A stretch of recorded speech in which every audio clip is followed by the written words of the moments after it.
देखो भारत और पाकिस्तान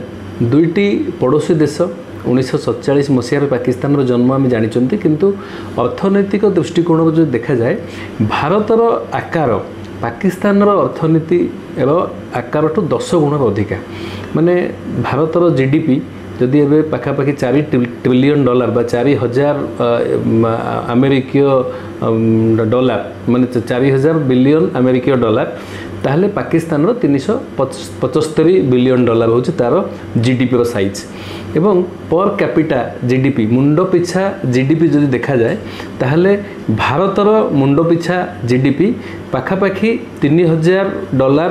माने 3000 अमेरिकीय डॉलर होता स्थले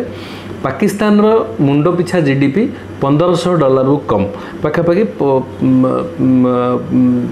अधा जदि आम देखा ताहले मुंड पिछा जीडीपी आय भारतीय जीडीपी आय ठू अधा एवं टोटाल जीडीपी जो देखा जाए ताहले पाकिस्तान रो जीडीपी ठारू भारतर जीडीपी प्राय 10 गुण अधिक साइज जदि देखा जाए पाकिस्तान रो लोक संख्या पाखापाखि 25 कोटी होता स्थले आम देशर उत्तर प्रदेश गोटे राज्य तार मध्य लोक संख्या जनसंख्या पाखापाखि 24 कोटी एवं तार जो जीडीपी बा मोट घरोई उत्पादन जदि आम कहबा ताहले पाकिस्तान रो जीडीपी यूपी रो जीडीपी पाखापाखि समान बा टिके अधिक माने जोटा 2025 रे यूपी रो जीडीपी जहाँ आशा करा जहाँ आकलन करा जाउची पाखापाखि 360 बिलियन डॉलर आकलन होता स्थले पाकिस्तान रो जीडीपी 375